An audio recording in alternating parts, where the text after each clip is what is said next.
Please be advised that the views and opinions of the host and guests do not reflect those of the station, the management, and its network.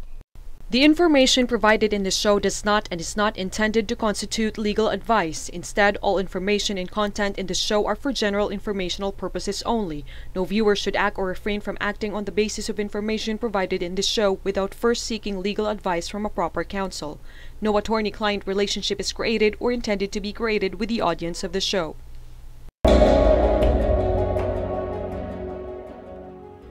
Good day mga kauntahan. Welcome sa isa na naman pong bagong episode ng People's Court. Ako po muli ay inyong abogado, Attorney Al Jumrani, na paos at namamalat for today's video. Bedroom voice po tayo ngayon, pero ganun pa man, the show must go on. At syempre kasama pa rin natin ang nag-iisang at walang katulad na si Judge Jing Oyenko Nolasco. Hi Judge Jing. Hello Attorney Al, napakaganda ng iyong boses ngayon. Ako, talaga pong bedroom voice ang ating Attorney Al ngayon. So good day sa iyo and that sa ating mga kahuntahan. Welcome po to another episode of People's Court. It's me again, former Judge Jing Oyenko Nolasco. And yun nga po, actually nagsastruggle po si Attorney Al, kaya naawa po ako sa kanya kasi talagang hirap po yun sa kanyang voice kasi ang dami niyang ganap, napakarami mong ganap. 2 weeks ago, nasa Baguio ka. Then tapos last week, nasa Bohol ka naman. Buti sana kung bakasyon, sunod-sunod ang lecture mo. Kaya ayan, nawalan ka tuloy ng boses. Siguro after, uminom ka agad ng malamig. Hindi Ayun, anong remedies na ginagawa mo ngayon para sa iyong husky voice? Yes. Well, una, syempre nagkonsulta tayo sa doktor. Dapat. Sabi? Kasi may ubo kasi ako Tapos, yun na nga, so namaos ako, no? Tapos biglang nawala nga yung boses. So binigyan lang ako ng cough medicine. Tapos syempre, antibiotic at antihistamine. I didn't know na antihistamine can also help pala. And syempre, antihistamine for colds din kasi siya, no? So yun, of course, as home remedy naman, uminom ako ng calamansi juice, salabat, at lagi ako sumisip-sip ng Paypaqua. Paypaqua. Parang singer lang, di ba? Oo nga, ang taray, di ba? Kung maka-Paypaqua, kala mo opera singer ang dating. Ay nako, sana gumaling ka na at bumalik agad ang golden voice mo. At yun na nga, try mo rin yung honey citron ginger tea. Na nabibili yun isang bote, tapos i-mix mo lang sa hot water. Baka how about salabat, tapos lagyan ko na ng honey? Pwede rin, pero mas masarap kasi ito. Sige. Try mo, pwede yan sa Shopee. At yun na nga, ingatan mong boses mo, kasi alam mo naman puhunan mo yan, bread and butter mo yan Mali mo naman, this is a way na para maging solo show ka na. Ano ka? Hindi pwede. Hindi pwede mo wala. Tapos ganito, nandito ako sa gilid, nagsa-sign language ako. Nagsa-sign language ka na lang. No, hindi pwede. Hindi pwede. Okay. Tama ka dyan, Judge. No? Sa totoo lang, hindi ko akalain na mawawala ang boses ko because this is the first time. Usually kasi, paus lang, pero hindi naman siya nawawala. Strepsils at throat spray lang. Yung boom, balik na agad sa dati. Pero this time talagang, I can say na overuse ko talaga ang boses at lalamunan ko. Kaya, give up na talaga siya. So, 3 days, walang lumabas na boses. Imagine. Talaga? As in wala? Oo. Ang palatandaan ko na may boses ako kasi pagka umaga, syempre pag nagmumumug ako, usually pag nagmumumug ka, merong gurgling sound, di ba? Pero ito wala talaga. As in talaga, gumaganon lang ako. As in, so, ayun, so ibig sabihin sa lalamunan talaga or sa vocal cords, no? Ayun, kaya nga medyo nag-worry talaga ako, to be honest, no? Sabi ko, paano ko hindi na nga bumalik? So, kailangan ko talaga ang boses, like you, no? This is for bread and butter. Kailangan ko ang boses ko sa trabaho, sa vlog, at syempre dito sa People's Court. Unless talagang it's God's will na mawala na ako dito sa show at solo mo na to. Hindi, ano ka ba? Joke lang. Ayun, pero with the right remedies and prayers, unti-unti naman siya bumabalik. I mean, I am so happy nga at least nagkaboses na talaga ako. Oo nga. Kaya, yun. So, ingatan mo. After this, magano ka na muna, sulat-sulat na lang, di ba? Ganun na lang. Mag-aral na ako ng sign language. Oo nga. Ang tawag doon, AL. Ano yun? AL, learning system yun Basta meron something. Alternative learning system? Hindi ko matandaan Basta meron ako nabasa niya na ganun ang tawag pala doon sa sign language. Meron na pala siyang isang proper term for that. At yun na nga, it's something na talagang maganda rin pag-aralan. Correct. So, kasi nga, di ba, para makapag-communicate din ng maayos. Yun. Sige. Anyway, no, yun na nga, ang realization mo dapat dyan at lahat ng ating mga mga kahuntahan, ay may hangganan talaga ang ating katawan. So, we have to listen to our bodies. Kapag may dinaramdam tayo, magpahinga muna talagaan ng katawan. Mabuti na lang nga at may remedies dyan na available, Attorney Al, no? Tuloy mo lang yan. I hope na you'll be back in shape, in good shape, in no time at all. And speaking of remedies sa paus mong boses, Attorney Al, remedies din ang pag-uusapan natin today. Pero legal remedies naman sa katatapos lang na Barangay and Sangguniang Kabataang Elections or BSKE. Pero bago yan, balikan muna natin ang ating previous episode on the rules on summary procedure kasama ang ating special guest na si Judge Glenn Clemente. Roll VTR. Kung kayo po ay makatanggap, kung kayo po ay defendant o accused, may matanggap po kayo mula sa husgado na dokumento na may katagang summary procedure. Lahat po yan kasi kailangan nakalagay summary procedure. Yes.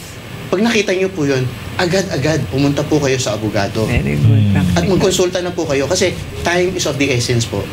Napakahalaga kasi 30 days to answer. Pag civil Yung case. accused po, 10 days lang to file the judicial counter affidavit. Correct. And the affidavit of witnesses. And the attachments, the evidence. Correct. So, sa totoo lang, napakaiksi po ng panahon. No? So, kung ang kababayaan nyo, ang sabi po doon, kapag hindi nyo na-file yun, walang extension. So, mawawala ang depensa nyo.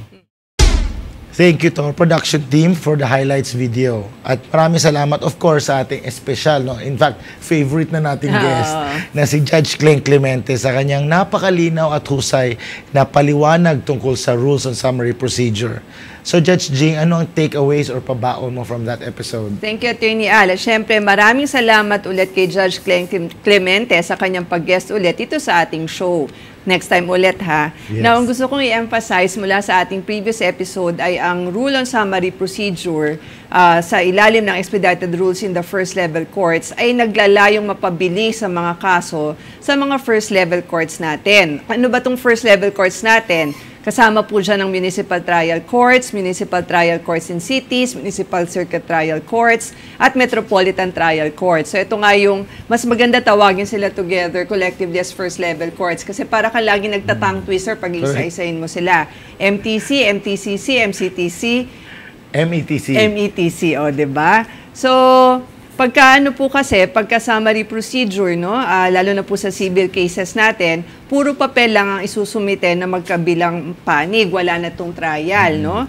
Samantalang doon naman sa ating criminal cases, napakalaki ng role ng paggamit ng mga judicial affidavits, kaya mas mabilis din, napapabilis din yung proseso. Kaya summary, kumbaga mabilisan talaga. Pero yun na nga, gaya na nasabi natin before, hindi naman siya parang speed lang over quality. Kasi nga parang maganda nga yung mix niya it's a perfect mix of speed and quality rin dun sa summary procedure. So, hindi nakukompromiso yung quality. Hindi nakukompromiso talaga ang quality. So, at saka mukhang meron din kasing para makatulong sa pagpapabilis ng proceedings, may mga prohibited pleadings. Oh yes, meron din tayo mga prohibited pleadings doon, no, naka-enumerate. Actually, yun nga pag nagle-lecture ako dyan, lagi ko sinasabi na exclusive yung listahan na yan, no, ng ating prohibited pleadings under summary procedure. So, kasama dyan yung motion for extension of time, kasama rin dyan yung motion for reconsideration from a final judgment. At yun lang, kailangan i-emphasize na yung motion for reconsideration from an interlocutory order, hindi siya kasama doon. Pero pagka final judgment na, yun, prohibited na yan. Kasama rin dyan yung memorandum, no? At meron pang iba. So, exclusive listahan na yun. So, yun lang. At yun na nga, mahigpit siya in the sense na ang objective kasi nga is mapabilis yung proseso. Kaya yung lahat ng po pwedeng mapadelay sa kanya, sa takbo ng kaso, medyo inistriktohan yun. So, ikaw naman, Attorney Al. Thanks, Judge Jing, sa iyong paalala to kung sa rules on summary procedure. So, ang idadagdag ko lang, Judge, yung pagkakaiba ng summary procedure sa small claims. Na diniscuss din ni Judge Kleng sa isang previous guesting niya dito sa People's Court. Last year. Yes, on small claims. Kung ang money claim ay hindi lalagpas ng 1 million pesos at nagmumula ito sa contract of sale, lease, loan, liquidated damages, o di kaya ay isang barangay settlement or arbitral award, ito ay isang small claim. Pero kung ang money claim naman ay lagpas 1 million, pero hindi naman lalagpas ng 2 million, ito ngayon ay magiging under sa rules on summary procedure.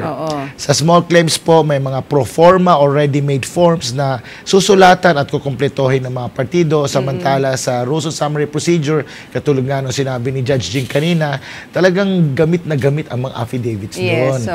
So take note, however, that in both procedures, small claims at summary procedure, actively involved ang korte sa mediation at posibleng settlement ng mga parties. That's right. So thank you, Attorney Al, for the comparison. Now, mga kauntahan, ang episode natin on the new rule on summary procedure ay available na po sa ating Facebook page at YouTube channel. Para mapabilis po ang inyong paghahanap, pakisearch nyo po ang GNN People's Court. At pag na-click nyo po yon, hindi lang po yung last episode ang nandun, kundi lahat po ng episodes natin from episode 1 all the way to episode 92, nandoon na po. Library, di ba? Click na lang.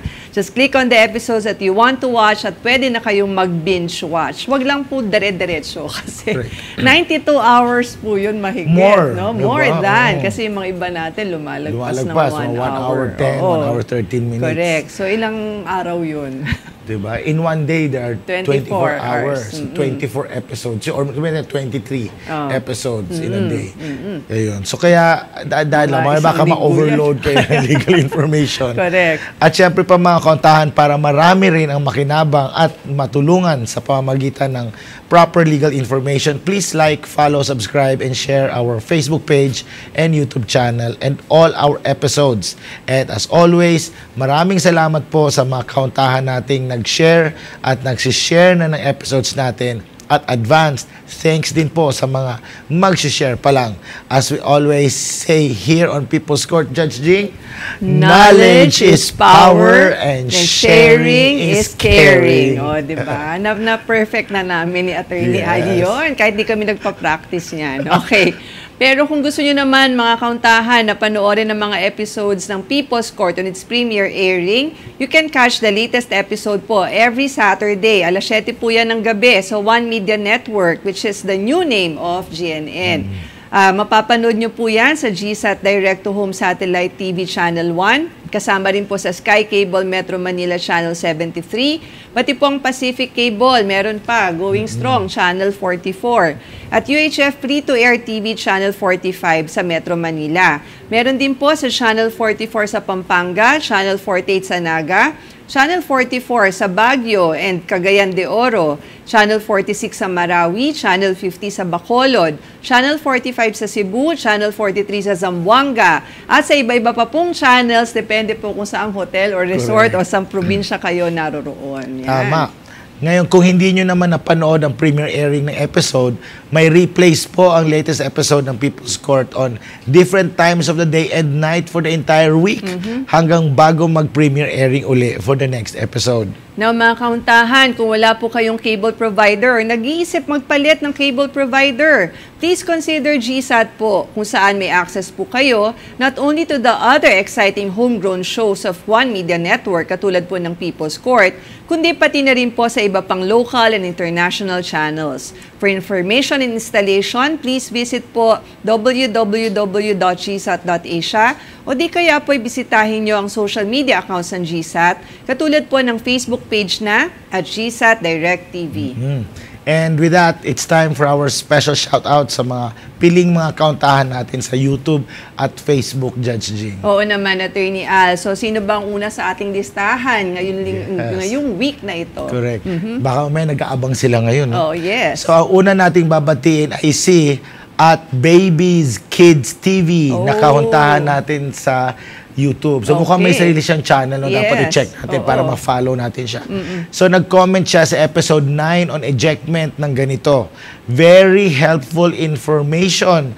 Thank you, boss. Heart React. Oh, di ba? Heart React talaga. Yan. So, you're welcome, ma'am, sir. And we are here and we are happy to help. Oo. Maraming salamat po at Babies Kids TV. At hanapin natin para nga makapag-subscribe din tayo doon sa kanyang channel. Please continue to watch and support the show.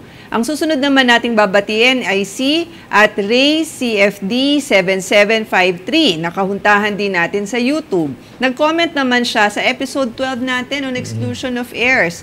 Ang sabi niya, ang galing ng action drama. Talaga. Oh, ito yung episode na magkapatid tayo tapos pinag-agawan natin yung Mana. yung Mana. Oo, tama. Very ako yung lumayas, pumunta ako ng Spain. ako yung nagsisentimiento dahil doon.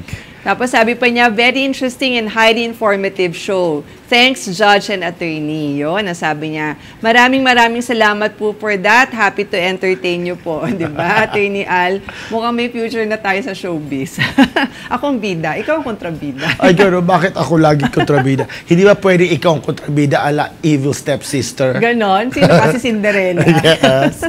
Ayan, sige, kahit anong role naman tatanggapin ko, kahit adult roles pa yan. Nako, ingat ka dyan, ha? Hindi adult roles. Adult na parang tatay. Yes, kasi yun. nga, adult na. Oo, adult ka na talaga. Tatay, lolo, pwede. Grabe naman. Yung mature rules, hindi na pwede mga pambata. Yes, ganun. correct. Basta, okay naman yung mga tatay, wholesome. Correct, wholesome. Oo, correct. Kasi we have to remember the CPRA is bigyan ako ng role ng judge. Ayun, mga ganon. Diba? Order in the court. Ganyan. So, okay yan. Oo.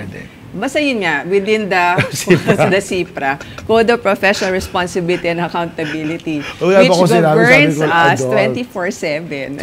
Kasi yung ano yung sabi mo sa topic mo, title mo? Alin? Yung sa legal ethics. Legal ethics ka ba? Kasi I can practice without you. Correct. Diba? Kailangan nating tandaan. Anyway, maraming salamat po ulit kina at Baby Kids TV at Ray CFD 7753. Please continue to watch our show and support it.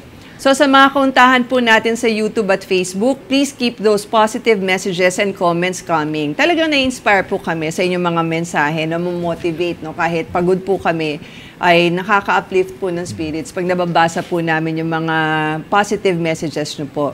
Dahil dyan po, we will continue doing our best na mag-level up po lagi dito sa ating show, no? At we will continue to deliver to you fun and information-filled episodes every week. Yes, tama ka dyan, Judge Jing. Kayo po, mga kauntahan, ang dahilan kung bakit kami naririto. So now, let's make our personal shoutouts naman, Judge Jing. Sino ang gusto mong batiin today? Thanks, Attorney Al. Isa lang ang gusto kong batiin this week. Yan, no? My firstborn. Yeah, sabi ko nga, lagi ko yung sinasabi sa kanya every year, I never believed in love at first sight until I first saw him. Wow. Kasi nung baby siya, nung makita ko, yun talaga. Tapos yung feeling na unconditional love, una ko naramdaman sa kanya. Wow. So happy birthday, belated happy birthday sa'yo, my dearest Kuya Barry. I love you very, very much. Alam mo naman yan.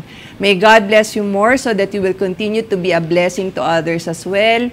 At sana i-grant ni Lord ang iyong birthday prayers in the way that is best for you. Yan. Wow. Love you. And belated happy birthday, Barry, no? Ayan, syempre kasi nag-estudyante ko rin naman si Barry.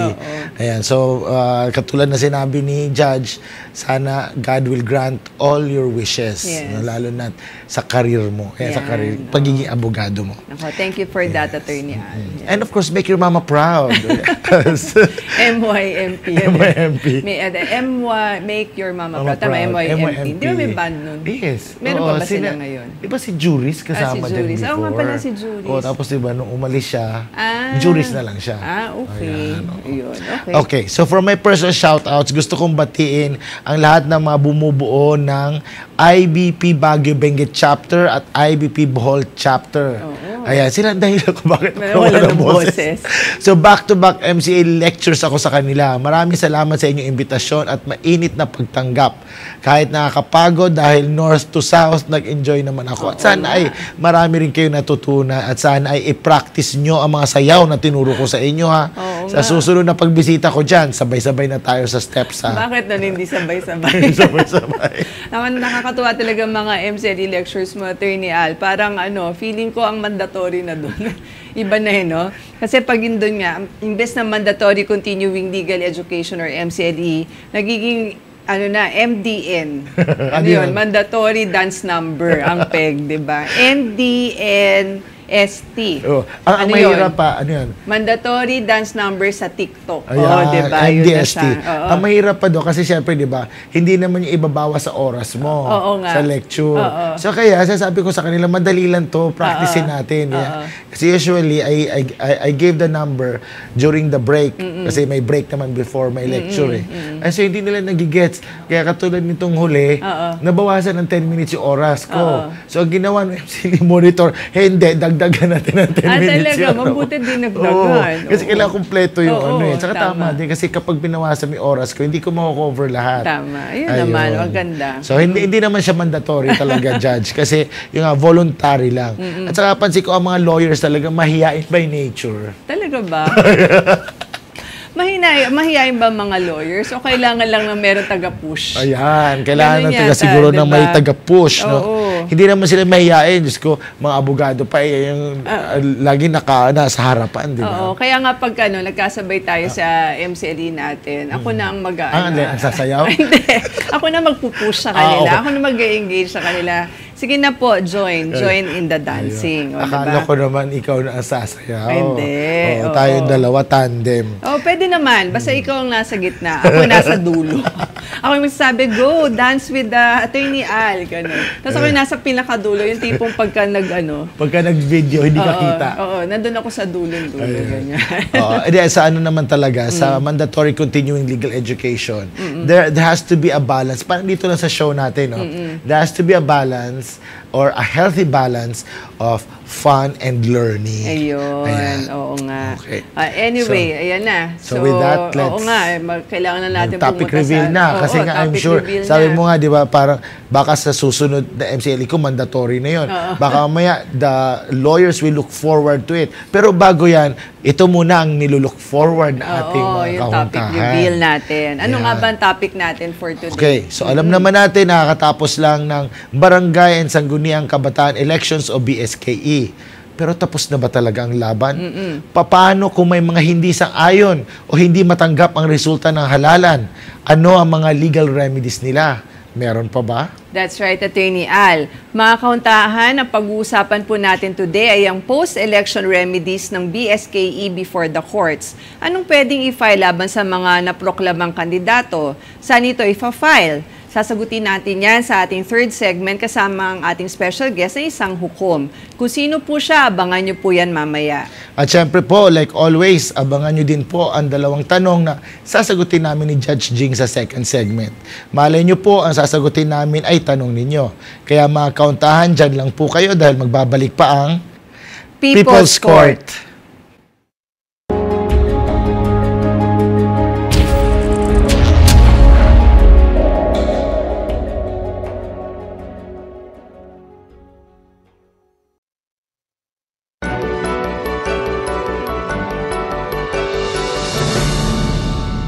Please be advised that the views and opinions of the host and guests do not reflect those of the station, the management, and its network. The information provided in this show does not and is not intended to constitute legal advice. Instead, all information and content in this show are for general informational purposes only. No viewer should act or refrain from acting on the basis of information provided in this show without first seeking legal advice from a proper counsel. No attorney-client relationship is created or intended to be created with the audience of the show.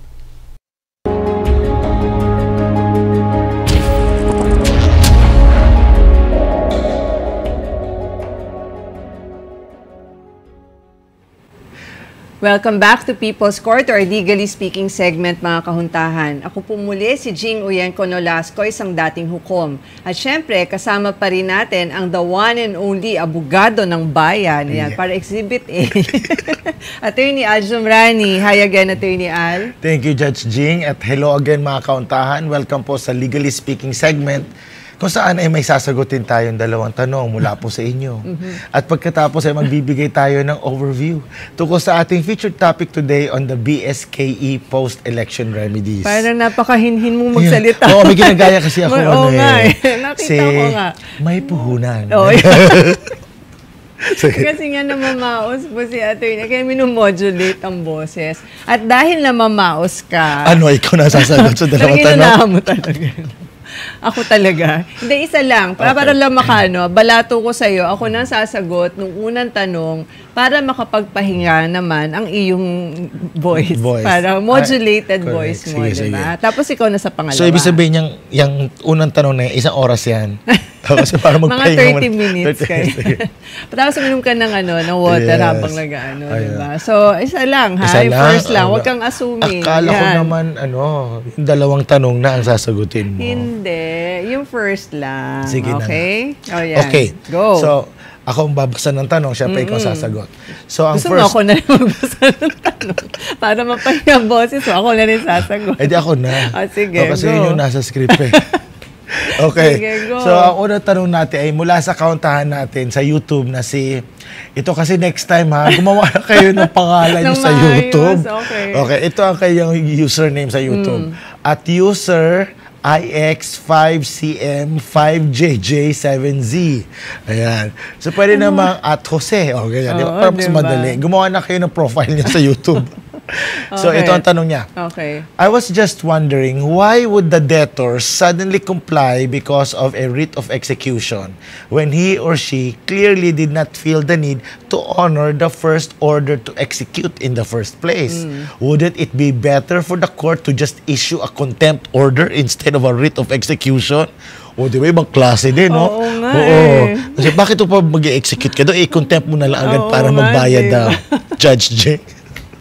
Thank you, Attorney Al, at maraming salamat kay at user IX5CM5JJ7Z, diba? For your question. That's a good question. We will take this opportunity to explain the nature of the court's contempt power. At na-feature naman na natin to sa isang dating episode natin. Now, sa decision po ng Supreme Court sa Land Bank versus Reyes, which is a March 25, 2019 case, contempt of court was defined as a willful disregard or disobedience of a public authority. There is no question that in contempt, the intent goes to the gravamen of the offense. Thus, the good faith or lack of it of the alleged contemnor should be considered. To constitute contempt, the act must be done willfully and for an illegitimate or improper purpose. Now, yung hindi po pagbayad o hindi pag-satisfy sa final judgment ng court per se, ay hindi naman po contumacious o yung contempt, no? May proseso naman in case of non-compliance like seizure and sale of the debtor's properties. Yun po ang susundin. Hindi yung tatakutin ng debtor with the threat of contempt of court. Now, as held in the same Land Bank versus Reyes case, condemnation for contempt should not be made lightly, and the power to punish contempt should be exercised on the preservative, not on the vindictive principle. Kaya nga nung ako ay judge pa, gusto kita na 10 years, wala ako na contempt. Ang bait mo naman. Wala. Parang hanggang show cause lang. Pinapag-explain ko lang. Pero tapos, wala kang na direct contempt. Wala rin. Paano kung may nag-file sa'yo? Kasi di ba, ang indirect contempt must be initiated by a formal charge. May grinant ka na ba? Wala rin nagfa-file. Wala din. Walang ganun. So, parang kasi nga, yun nga, we always have to remember, yung sinabi na it is on the preservative, not vindictive dapat. Although meron nga isang judge dati, kaya siya na-admin case kasi pinakontempt niya yung isang, saan nga ba ito? Sa parking. Ito ba yung sa parking? Oo, sa North. parking. Alam Oo, ko sa yan. North. Tapos hindi pa siya judge dun sa lugar na yun. Oo. So, kasi hindi raw siya parang inalaw mag-park, ganun. So, yun yung vindictive ang dating. At tayo sa preservative. Kumbaga, yung maximum tolerance, kailangan i-exercise. Kaya po dun sa sitwasyon na sinabi ni ating question sender, hindi po proper ang contempt agad. Kasi baka naman may valid reasons din naman, bakit hindi agad nakapagbayad naman ito nung first nag-issue ng writ of execution. So, yun po ang tandaan natin. Although, interesting, no, yung kanyang suggestion. Very creative. Creative talaga, no? Ba't ka pa mag-i-issue ng writ of execution, may final judgment na pag hindi nag-comply, i-contempt. Parang, pero kasi nga, parang ang presumption mo doon, bad faith agad siya, kaya hindi siya nag-comply. Paano kung may good reasons naman? Correct. Diba? So, yun naman And the fact that the rules of court provides for an execution process, yun ang sundin, hindi yung contempt proceeding. Okay. Ayan, ang galing talaga ni Judge. So, thank you for that. Buti na lang we are not in the receiving end of the contempt power of the court. Now, what is the next question, which is sasagutin mo, di ba? Ikaw na, diba? Ako na. Wag kang isa lang question ng sige. deal natin. Sabi ko nga, nag-volunteer ako. Yung first question, ako na magbabasa Pero para parang hindi ma-preserve kasi ang enough, voice mo hindi eh. nakapag-rest ang voice ko. Talaga ba? Ikaw pa rin Hindi, to. mahaba yung tanong. Tapos, ano ko na lang.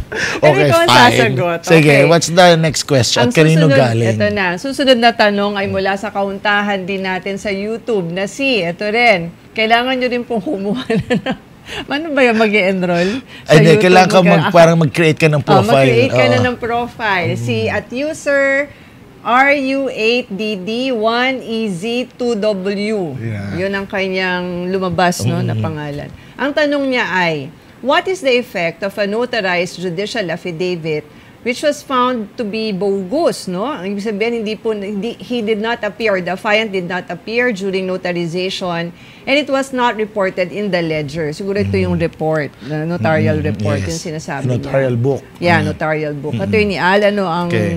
masasabi mo tungkol sa tanong na yan? Ito kasi meron akong kakilala na nagnotaryo siya. Okay. Pero ninotaryo niya yung judicial affidavit na pinakiusap ng kaibigan din niya abogado. Ah, okay. Sabi, meron akong judicial affidavit. Oo. Ipipresent ko to witness, pakinotaryo. Pero dahil nga magkaibigan, sabi, sige, notaryo ko, kliyente mo naman yan. So, kaya ayun, na-discipline tuloy siya. Oh, talaga? Oo. Dahil Pero ang nag-discipline sa kanya yung lower court, ha? Oo. Kasi ang ginawa nung judge, okay, present yung witness, in-identify yung judicial affidavit, out of nowhere, the judge asked, nag-appear ka ba dyan sa notary public na yan? Oo. So sabi niya, ay hindi na po, kasi si attorney na po daw ang bahala. Oh, no. Patay. Oo. So ang ginawa, pinafine yung notary public. Oo. So, pero hanggang RTC lang siya na-fine. Buti nga okay. hindi inakit ng Supreme Court eh. Oo, buti hindi pa na-admin case. Ayun. Kasi So, yan, ako, ayan. Kaya nga. Oh, Pero ito, anyway, ang tanong related. dito is, ano naman yung value ng dokumento? Ay, oo. Yung judicial affidavit, pag hindi nag-appear yung affiant sa notary public. So, thank you very much for your question at user RU8DD1EZ2W. So, ang sagot ko dyan ay base doon sa judicial affidavit rule. Ngayon, ang judicial affidavit rule po ay meron tinatawag na content requirements. Yes. Ang isa doon, in fact, yun yung pinakahuli doon is yung HURAT or yung JURAT, which is the certification of the notary public that the affiant appeared before him or her.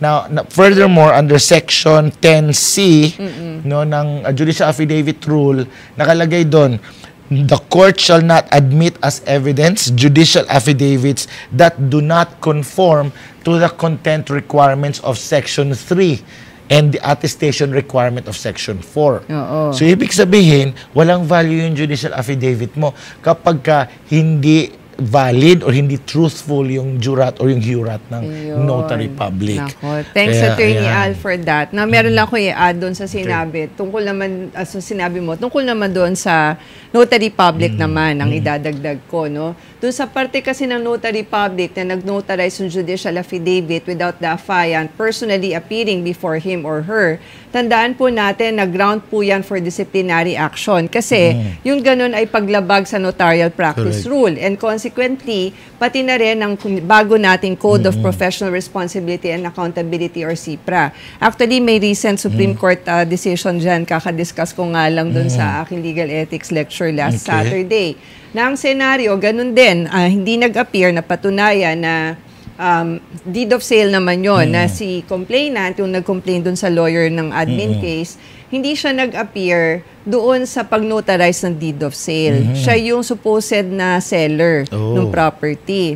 So, doon na, naman, na admin case itong si attorney kasi nga hindi nag-appear. Actually, dahil meron pa yon kasi sinabi ni complainant na hindi siya nag-present, wala rin competent evidence of identity. So, si attorney naman, ang defense niya, hindi, nag-appear siya sa akin. At ang pinresent niya sa akin, yung sedula. Hindi na pwede ang sedula, di ba? Correct. Hindi na siya competent sino ba sa mga evidence of kauntahan identity. natin dyan na may sedula? Community tax certificate. Hindi na po yun valid form of identity for the notarial practice rule.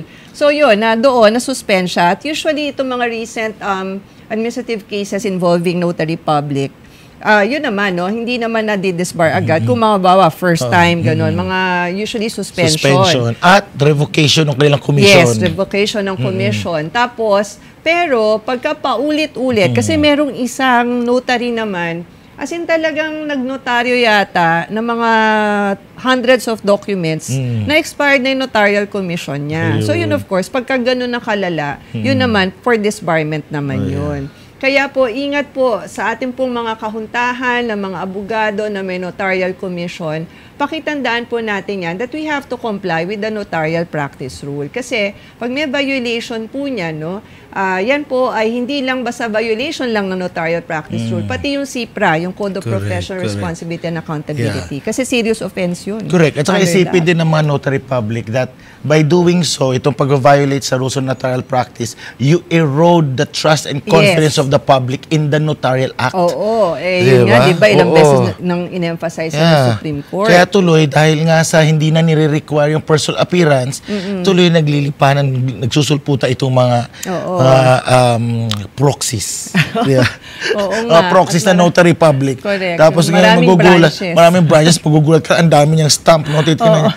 Tapos na to kanina, ito naman ngayon, si Attorney. Ang dami talaga, kung saan-saan. Correct. Kaya pack na pack talaga, no? Ang sabi ni Judge G. Kaya makinig kayo sa mga advice ni Judge G. At ni Attorney Al. Ayan. Okay. So thank you for that, Judge G. At maraming salamat sa ating mga question senders, no? Yung pinakahuli, hindi ko na talaga mabasa yung kanyang pangalan, no? Sobrang haba ng kanyang username. Ayan. So to the rest, kung kayo din po ay may mga tanong, please let us know. You can send us a direct message via Facebook Messenger, or you can post your questions as a comment in any episode of People's Court on YouTube or Facebook.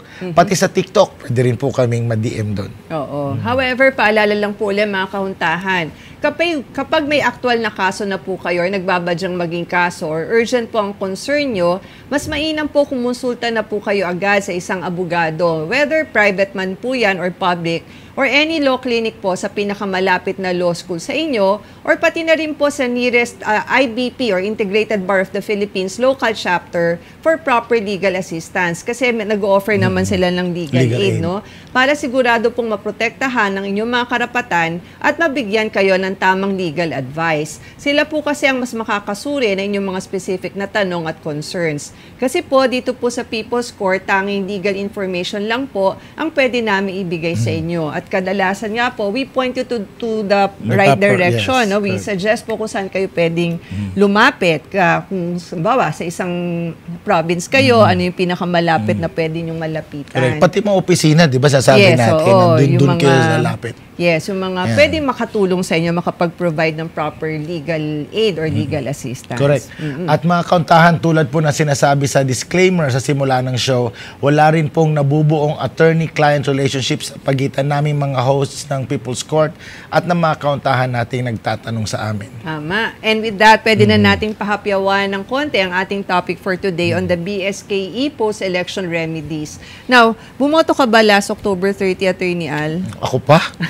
Yes, Judge. Bumoto ako kasi I feel it's my duty. Hindi lang siya right, it's my duty. Kasi lalo na to, dahil barangay. Kailangan nakaboto ko para may matanggap akong ayuda. So, sasakali. Joke lang. Sa ayuda talaga. Okay. Ayun. No, although second time ko na to bumoto dito sa present place of residence ko. Ayan. So, the first time was syempre noong 2022 national elections. Ito ngayon, okay naman ang pagboto. Pero ang ginawa ko, inalam ko muna yung presinto ko sa precinct finder ng COMELEC. Kesa yung maghanap. Kasi ang dami talaga doon na tinitingnan nila per bulletin board. Sabi ko, mahirap yun. Kasi bawat classroom may bulletin board. Kabilang classroom, ganoon din. So ako, hinanap ko na siya. And then, I referred to the locator map ng school kung saan akong presinto. So, napaka-efficient naman. Ang bilis lang. Wala pang 5 minutes, tapos na ako. Pero yung tinta sa daliri ko, 5 days bago natanggal. Talaga ba? Ano pinutkot mong gano'n? Ay, di naman. Siyempre, sinabuot ko. Unti-unti lang. Okay, nako. Talaga yung highlight ay yung indelible ink. Yes. Yung talaga, sabi ko, hello, paano ito matatagal? Ayun, so 5 days. Yung acetone. Anong ginawa ko? Liquid at hand washing. At dishwashing pala. Dishwashing liquid. Okay. How about you? Ayun, okay naman. Mga 10 araw, ganyan, bago natanggal. Teka muna, pero wala bang protesta dun sa inyo? Wala. Kasi ang sabi ko nga, paano malalaman kung panalo na. Ang sabi sa amin, fireworks. Okay. So, parang mga alas 7 pa lang may fireworks na.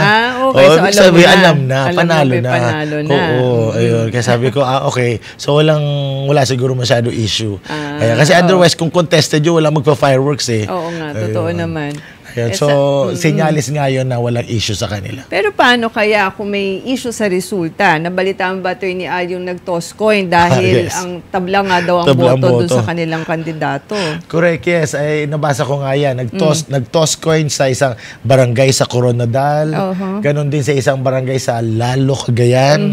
At meron din sa isang barangay sa San Marcelino, Zambales. At isang barangay, malapit lang dito sa Lipa, Batangas. Ang tanong ko, Judge, legal ba yun? Ayan, ako, Attorney Al, legal po yun. The Omnibus Election Code provides that in case candidates get the same number of votes, the Board of Canvassers shall proceed to the drawing of lots of the candidates and shall proclaim as elected the candidates who may be favored by luck. Dahil dyan, pinapayagan ang coin toss to settle the tie. Ayun. So, nasa batas naman pala yan. Well, sa bagay kasi parehas sila, tabla sila. Tabla kasi.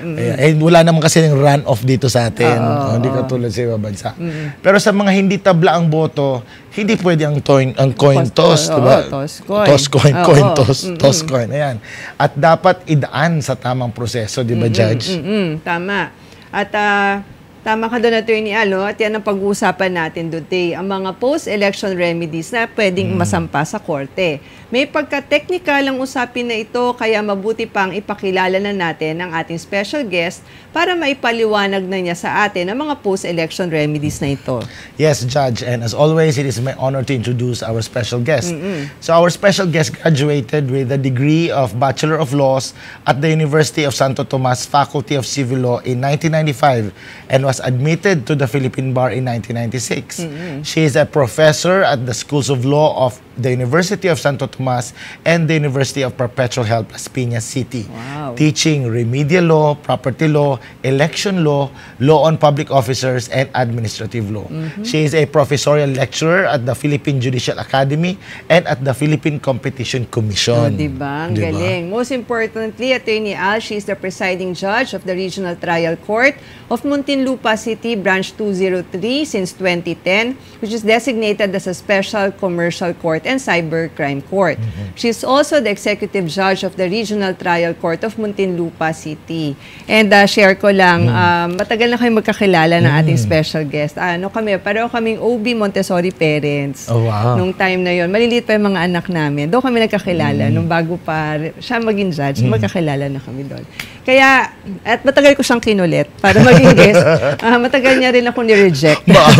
Until makita kami in person, hindi ko na talaga siya pinakawalan. Correct. Para mapa-oo, di ba? Magaling pala ako manligaw.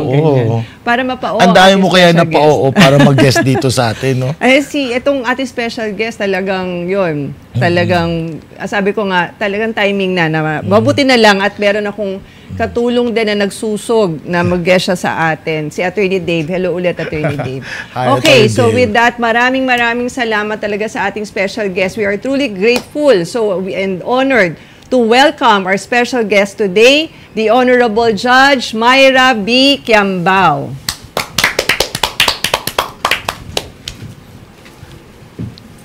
Hi, Judge Myra. Hello. Hi, Judge. Ayan. Hello po and welcome to the People's Court.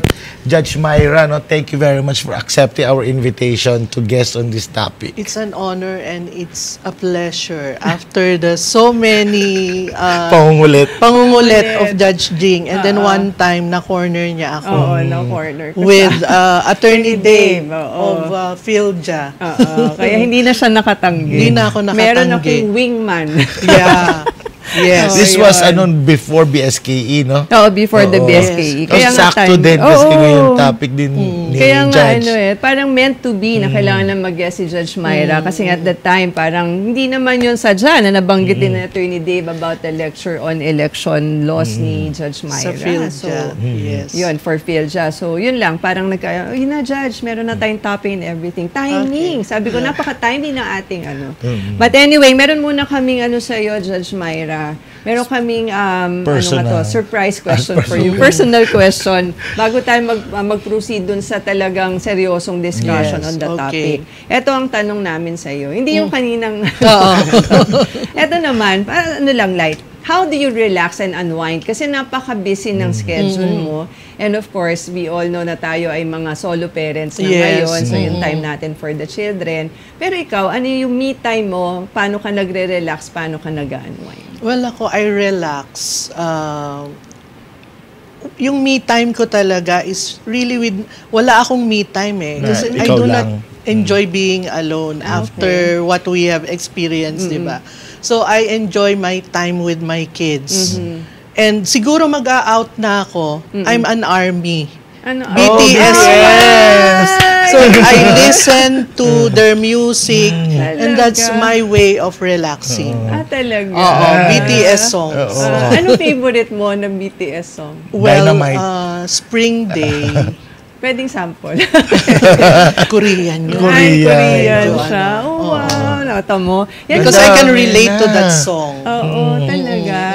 Bakit ka nakaka-relate sa Spring Day? It's about missing someone and longing for someone to come back. Ay, papakinggan ko We nga can yan kasi relate. pareho Yes. tayo makaka-relate doon dahil sa aming experience. Okay. Nako, yan. Oh, I was praying. So, nako, public na. Yes, public na. Oo nga. At dito lang po yan sa People's Court. Nag-out po si Judge Myra Quiambao na siya ay Isang miyembro army. Ng ng army. BTS Army. O, diba? diba? Nakaka-surprise yung question. So, at mas na-surprise kami sa sagot. Correct. At yun nga ang maganda sa ating show. Yun ang kaibahan ng ating show sa iba na seryoso lang. Dito talagang yan, may mga revelations sa ganito. Correct. Pero still, wholesome kami. Yes. Okay. Ayan. So, thank Bawal you. ma-admin. Bawal Yes, ma-admin. tama. Takot lang sa amin. Yes. So thank you talaga, Judge Myra. No? In fact, si Judge Myra is the second guest natin na umamin din na mahilig sa Korea, Oo, Korean pop. Oo. Sino isa? Ang alam kong mahilig sa mga K-drama, si Atty. Pinky. Oh, yes, Atty. Oo, si Pinky din. Yung mga K-drama naman. K-drama Pero yun naman. sa Korean K-pop. pop, sa K-pop, parang ikaw ang unang... Ay, hindi, si Judge Pia. Oo. BTS din. BTS Member din. kami ng same group. Army. BTS Army BTS rin. Army. Oo, tama. Hi, Judge Pia. Ayan. Oh, yeah, so thank you very much. Now, before we continue, no, after that quick light moment, mag-break po muna tayo bago natin pag-usapan ang topic natin on the BSKE post-election remedies. So kaya mga kauntahan, dyan lang po kayo dahil magbabalik pa ang People's Court.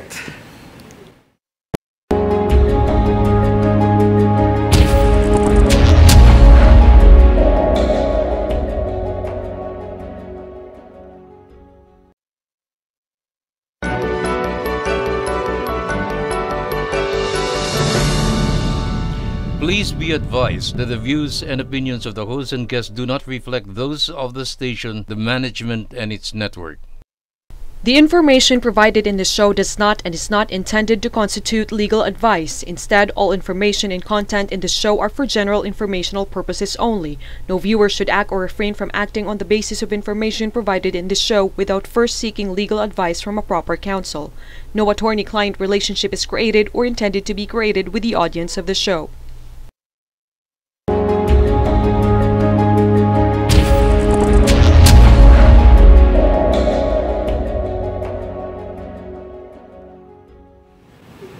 Hello po ulit mga kauntahan. Welcome to the Amicus Curiae, ang third segment ng People's Court. Ako po ulit ito, Atty. Al Jumrani, with the one and only Judge Jing Oyenko Nolasco. Hi again, Judge. Hi again, Atty. Al, and to Judge Myra, and to all our kahuntahans. It's me again, Jing Oyenko Nolasco, former judge. Welcome po to our Amicus Curiae segment, kung saan may special guest tayo na tinatawag nating Amicus Curiae or Friend of the Court, para po mag-share ng kanyang expertise on a particular law or issue. And today, we're truly honored to have as our special guest, the Honorable Judge Myra B. Quiambao. Again, welcome ulit, Judge Myra. Thank you. Now, to maximize our time with Judge Myra, simulan na natin, Judge Jing, ang discussion. Yes, and of course, gaya ng dati, ikaw na ang maunang magtanong kay Judge Myra, Atty. Al. Mukhang prepared na naman si Judge Myra. Oo. expert. Okay. So, saktong-sakto, the week before the BSKE, naglabas ng decision Supreme Court. O din natin pag-uusapan yung case, no? This was the case of Agravante versus Comelec, na ang na-feature dun sa news article was that yung warning or babala ng Supreme Court sa mga natalong kandidato to follow strictly procedural rules in filing election cases like protests. Ngayon, gusto nating malaman, Judge Myra, ang mga proper remedies.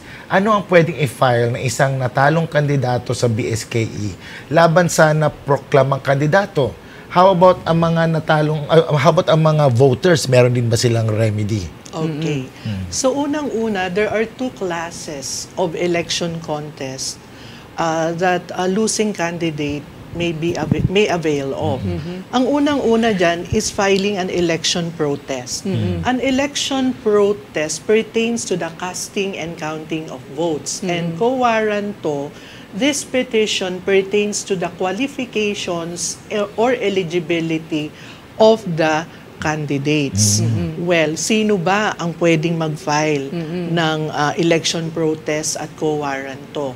An election protest can be filed by a losing candidate who was voted for the same position or the same office. Pero hindi lahat ng mga natalo ay pwede pong mag-file ng election protest.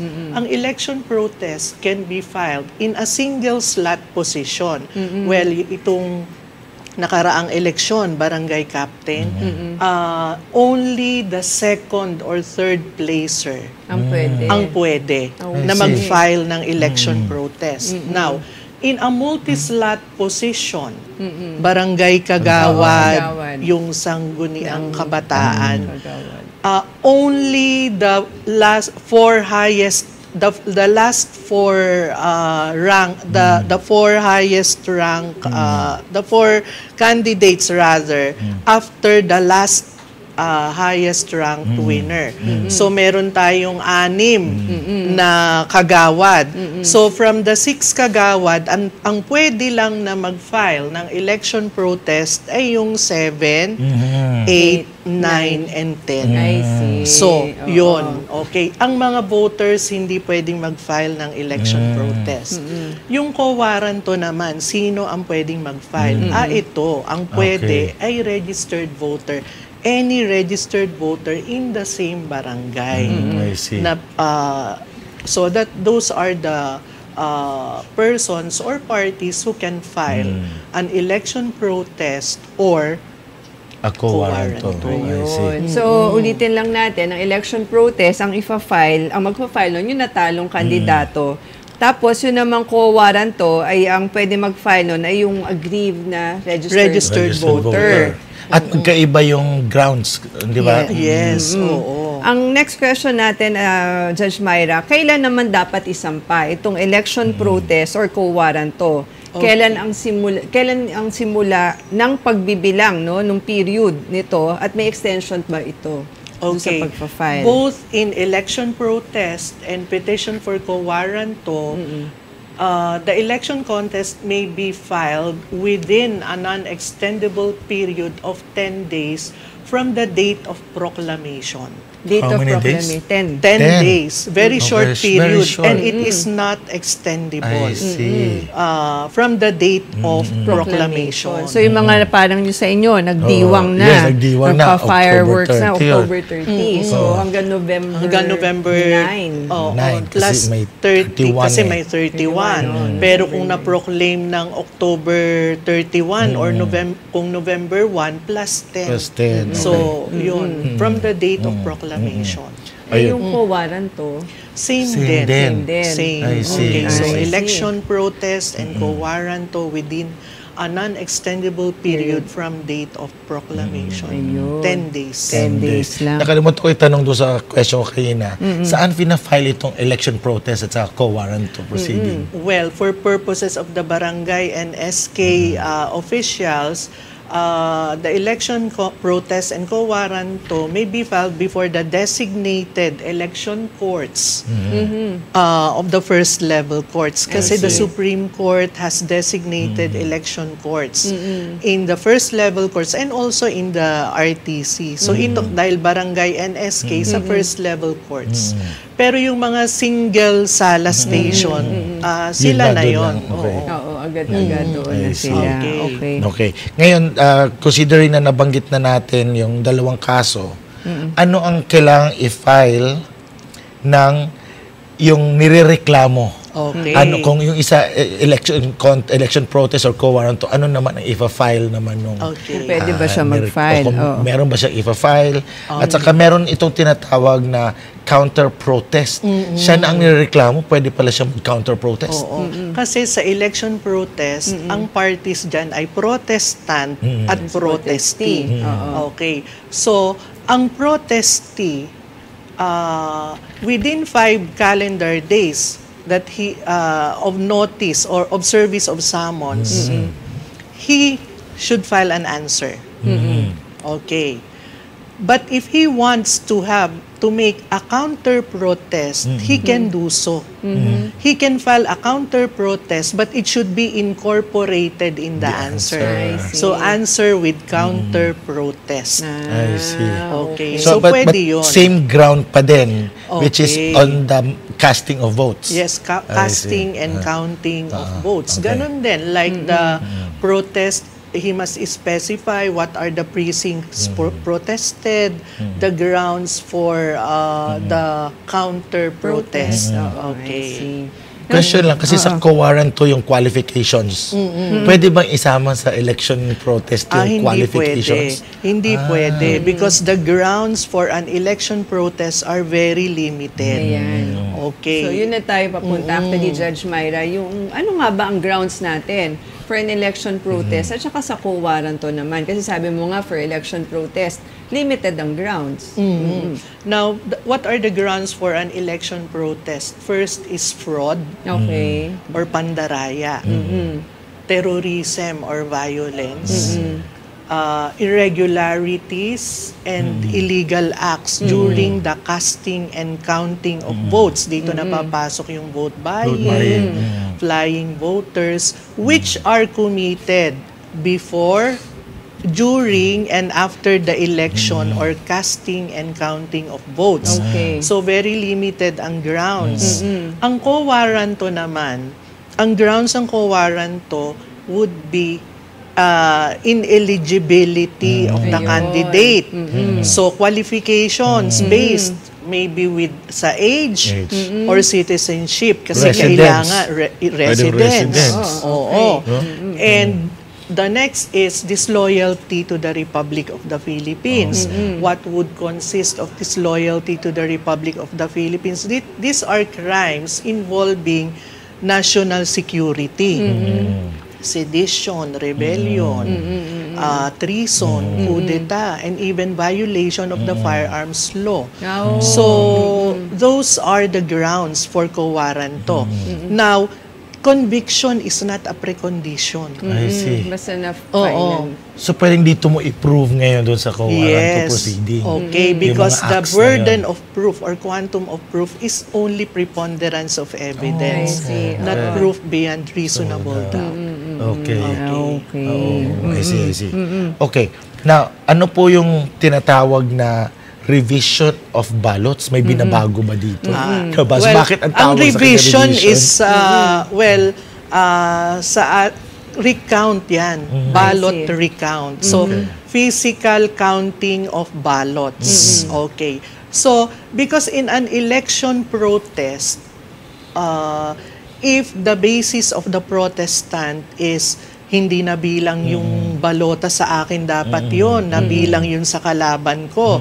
So, syempre, sasamahan niya yan ng revision of ballots or ballot recount ang gusto niya. So, yan ang tinatawag na revision of ballots. Pero ipaalala ko lang po, sa revision of ballots, may requirement dyan yung rules. 2023 amended rules on election contest. Okay? On barangay and SK officials. So pag ikaw ay magpapa-revision of ballots, magka-cash deposit ka dyan. Okay. That is different from the docket fee, which is 5,000 pesos. Okay? So 1,000 per per precinct. Per precinct, okay. Okay. A precinct could be mono precinct, single precinct, or clustered precinct. But minimum cash deposit of 25,000 pesos. So kahit isa lang, basta 25,000. So ano ang mangyayari? So revision. When there is revision of ballots, the court will constitute a revision committee comprising of a chairperson and 2 members. The chairperson is a court personnel. One is from the protestant, one from the protestee. So they would, and then the court can constitute several revision committees as necessary kung maraming bubuksang balota. Okay. So that is revision. So there will be a physical recount of the protested precincts. Tanungin mo, ano ba yung protested precincts? Yan ay na-identify na at na-specify na dapat ng protestant sa kanyang election protest. Okay, yung deposit will only, yung amount of the deposit will only be depending on the number of protested precincts or ballots. Yes. Okay. Yes. Okay. That will be used for the, siyempre, expenses for the revision.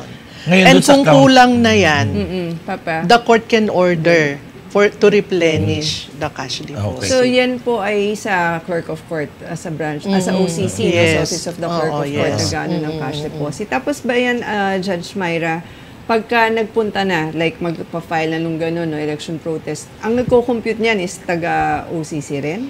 Or Well, meron lang nasa ano rules yan. Nasa rules na yan. So, titingnan doon ilang precincts. Oo. Yung in-identify niya, ito yung mga protested precincts. So, kung may prayer ng revision or ano, Yun na, Ikaw yung may compute. susundan. Oo, may susundin. May susundan Oo, naman. may Para lang susundin. hindi din sila agad mawala. No? Meron follow-up. Doon po ba, Judge Myra, sa revision, doon sa recount, public din ba ito? Like may mga supporters, mga ganyan, andun din, Okay, manunood? so Para hindi bang po nakaset lahat for Diba? hearing yan. hindi po Nagagawa. lahat ay may access sa revision. I see.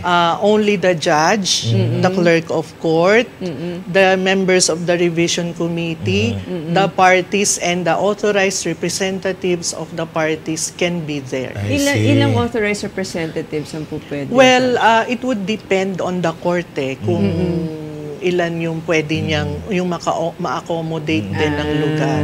Okay, so limited. It's very limited. Hindi yung maraming supporters. Maraming supporters sa labas, nag-aabang. Remember, because this is also part of the proceeding. Correct, Court correct. process Court ito. process. Oo, tama. So, kailangan hindi magulo. Correct. Bawal magulo. Now, Judge Myra, ano ang time frame ng paghahatol sa isang election protest or co-warranto? Ano naman ang mga posible at tinatanggap na dahilan sa pag-extend ng period to decide the case? Okay, so within 30 days Okay. from the Bilis. time the case is submitted for decision, the court should render the decision. And it should not go beyond the 6 months period from the time the protest or co-warranto was filed. I see. Okay. Unless an extension is authorized by the Office of the Court Administrator. Well, yung grounds, wala talagang specified na grounds. So, depende sa judge yun. Maybe, ang daming protesta na nakafile sa kanya. Or, so, as long as they are valid, and I know that the Supreme Court is really, would really know if there is basis for the extension. And I know, tayong mga judges, alam naman natin na we always comply with the rules with the periods. Correct. Tama. Meron lang akong follow-up regarding, kasi nga medyo mahigpit ang time frame nito, di ba? 6 months, although pwede ka namang humingi na extension pagka kinakailangan. Paano naman yung ibang cases nung sa court na yun? Kasi mukhang urgent ito eh. Oo, urgent. So, marami dito. Ano ang ba? nakalagay is to prioritize election cases. Except habeas corpus, di ba? Kailangan kasi bigyan. yun, mas ano So, talaga. if you would read the wordings of the rule, prioritize. but not to neglect the other Yes. cases. So it's really time management and scheduling of cases. Why is it that election cases are given priority? Kasi mabilisan to, ilan lang yung 3 years yung term. correct. And because of ang barangay and SK elections, too personal to di ba? correct. Magkakamag-anak, Yes. magkakapatid. Kapitbahay. Yes, so the court should really be very and should really be take into account the urgency because of the nature of the election case. At saka para walang disruption sa delivery of Correct. basic services. correct. Lalo na kung hindi pa nasisettle kung sino Kasi parang panalo. doon sa na-proclaim, di ba? Parang yung hanging Damocles sword Correct. na Yeah, oo, you tama. know, and para ma-ease out na rin yung tension, yung mga supporters. Yeah. Malaman talaga, ano ba talaga, di ba? That's correct. Pero Judge Myra, halimbawa, natalo si protestant or natalo si protestee, meron pa bang remedy of appeal? At Well, saan i-appeal yung Well, decision? yes, pwedeng mag-appeal, okay? Within 5 calendar days from exciting. promulgation of the decision, okay? Oo. Within 5 calendar days from the promulgation of the decision or notice or hindi po sa RTC, I see. sa COMELEC. I see. So, hindi siya katulad sa regular procedure na No. from first level court to RTC. This is sa COMELEC I ipafile yung appeal. I see. Kasi election case. Yes. Okay. I see. Interesting, no? Interesting. Parang, ano mo kasi, pagka first level RTC, ito hindi, COMELEC siya. From COMELEC. At saka, Judge Myra, yung period to appeal na 5 days, non-extendable yun. Of course, it's Non-extendable non-extendable. yan. No? Okay. Hindi pwede mag-motion Notice for nyo yung extension. rules ng The mga electric non-extendable. cases. Non-extendable nga. And di ba dun sa Gravante Yes. versus COMELEC, the right to vote is a substantive right. Yes. But it should go hand in hand with the rules of procedure. Yeah. Well, you cannot relax the rule by the mere invocation of the will of the people. Correct. tama. Diba? You should follow the rules. Correct. Kaya kahit sabihin na this is the will of the people, ako talagang binoto nila. But if you do not comply with, the procedure, rules of procedure, wala din. unless you can really, diba, there must be a compelling reason and you must to justify. relax the period. You can, especially. a bare invocation is not enough. Alright. Now, Judge, yung sa ano naman, execution. Halimbawa, Oo. yan, na ano na. Final bawa, na. Final Oo. na. Kaya walang nag-appeal, di ba? Parang okay na, tanggap ko na ganyan. Paano? Sino nag-handle ng execution process nito? Well, doon pa din sa sa court, sa first level court. Kasi pag merong decision na final, the court will it is for execution, final and executory. Ang gagawin ng korte diyan, the court will send notices to the COA. Okay. Sa budget, syempre, di ba? Sa DILG. Kasi, Yes, kasi and under then, naman sila sa DILG. COMELEC. So, Okay. and then, yun na, that he is already the duly elected a candidate based on the plurality of votes. Okay. kung Paano kung hindi plurality. tanggapin ng protestee? May power po ba ang court sheriff to remove and to remove the protestee and then place the protestant?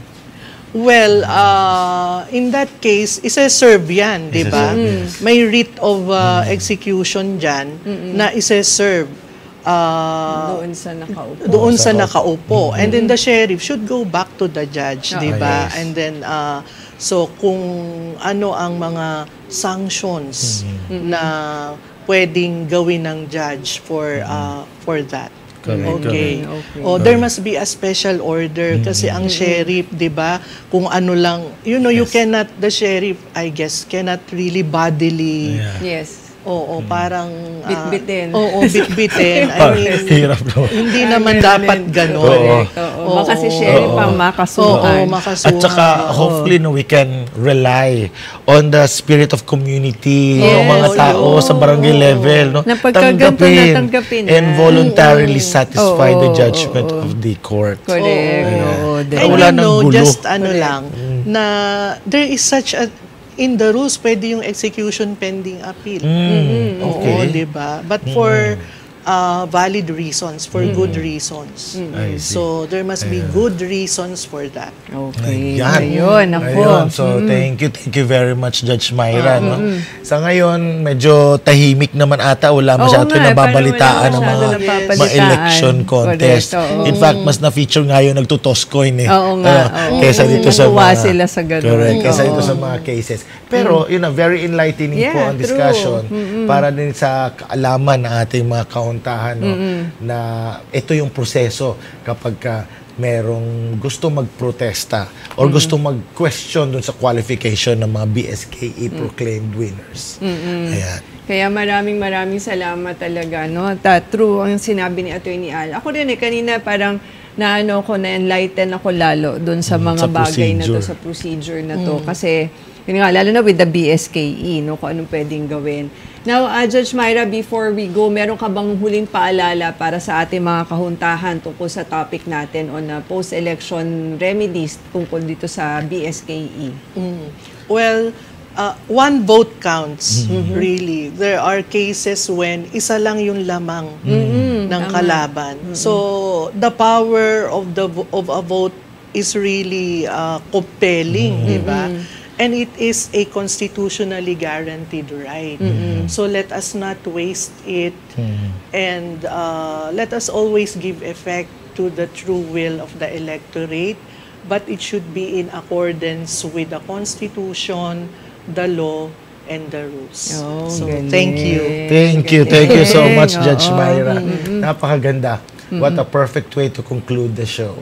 Yeah, thank you po ulit, Judge Myra, and we hope this is not your first and last time to guest in our show. Thank you. I enjoyed it. You know, I really enjoyed it. So, next time ulit, ha? Hindi na ako mahihirapang manligaw sa'yo. In-invite ka namin. Yes, ulit, yes. I really enjoyed it. Oo, Para nawala yung aking stage fright. Ayan, Correct. ayan. Maybe Thank this you. is what you need talaga, no? Iba parang to go out of the routine. Yes. And then, you know, to do something new. Yes, that's true. That's true. And Yan, thank you ako. for that. We are happy that Yes. you enjoyed also this. Kasi ang galing kasi ng discussion ni Judge Myra. Lalo na Thank you sa ulit. procedure. Correct. Ang Yeah, sige, pag may galing-galing, bago diba? tayong Oo. topic on procedure. Meron ako naisip para kay Meron Judge na. Myra. Expropriation. Diba? Abangan niyo po yan. Next time, si Judge Myra on expropriation naman. Okay. And maraming salamat ulit mga kauntahan. That's all for now. Ako po muli si former Judge Jing Uyenko Nolasco. At ako naman po si Attorney Al Jumrani. Till next time po ha, wag kayong bibitiw dito sa ating show. Babalik pa po tayo ulit next week dito sa ating sa paborito nyo pong Legal TV talk show na For the People, By the People, Of the People. This is the People's Court.